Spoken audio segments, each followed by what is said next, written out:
Welcome to GOS Media. I'm Mike Diaz. A young doctor was simply ecstatic to hang his shingle and start his private practice. But after several weeks of no patients, he came up with an advertising ploy. He took out an ad that read, "Get treatment for $50. If not cured, get back $300." Across the street from the doctor's was a nefarious, ambulance chasing lawyer. In an instant, he devised a brilliant plan to outsmart the doctor. He spent the next day researching ailments that were difficult to refute and then scheduled an appointment. The lawyer arrived, paid $50, and went in to see the doctor. When he asked why he was there, he told the doctor he had lost his sense of taste.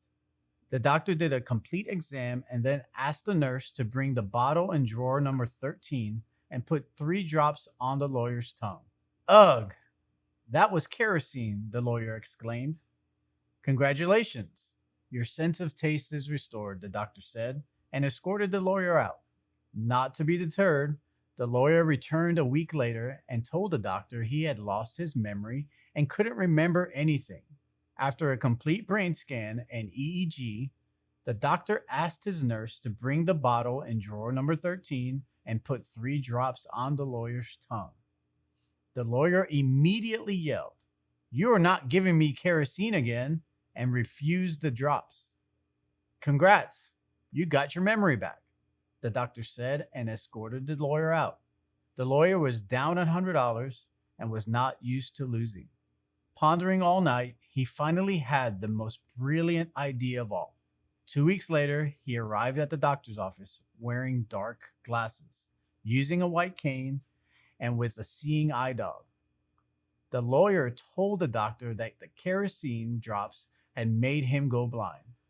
The doctor completed an entire eye exam and finally admitted he owed the lawyer $300.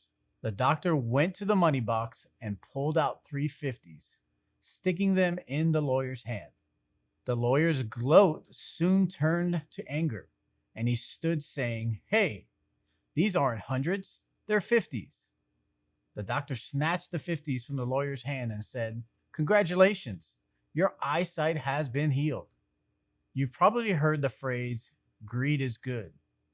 It might make a catchy quote, but it's not true.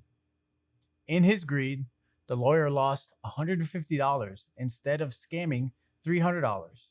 And that is the inherent problem with greed. Instead of being content with what we have, where we are, greed is looking for the next come up, the next scam if necessary. Most often than not, short-term gain is soon replaced with long-term misery. The real downfall of greed is that it is never satisfied.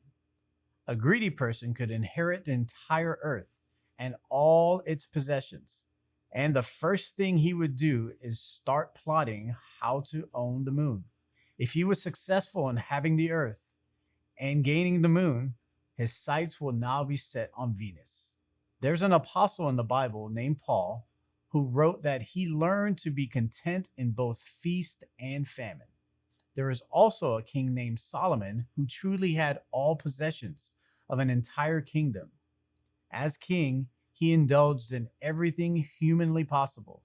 And when he got older, he wrote, "Vanity of vanities. All is vanity." Greed can only birth a perpetual pursuit of pleasure, possessions, wealth, and fame. Their insatiable lust will consume the pursuer bit by bit until their passion for more stuff leaves them a charred husk of humanity. The good news is, Paul teaches us that contentment can be learned. The first step is to heed King Solomon's discovery that every possible indulgence is short-lived and will eventually turn to ash. The greed results in the noble things to be tragically neglected. Things like expressing our love for others, giving respect, especially to those who disagree with us, living peacefully with all, and caring for those who are hurting. The glorious truth and sure road to contentment is to realize noble things are about giving of ourselves for others, while greed is plotting to take from others. Yep. If you want to learn to be content, then take your eyes off yourself and cast them upon others.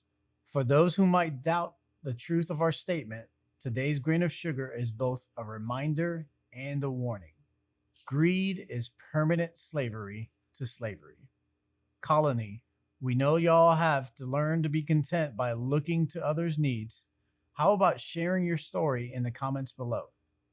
Your experience will launch others on the road to contentment and encouragement to those already on that road.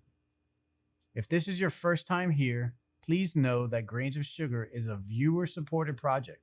And if you would like to see more, then please like, subscribe, and share our videos with others. You can also become a Colony member by joining Patreon, as well as grabbing some merch from our website. All the links are pinned below. Once again, we truly value your support, and thanks for tuning in to Grains of Sugar. I've been your host, Mike Diaz.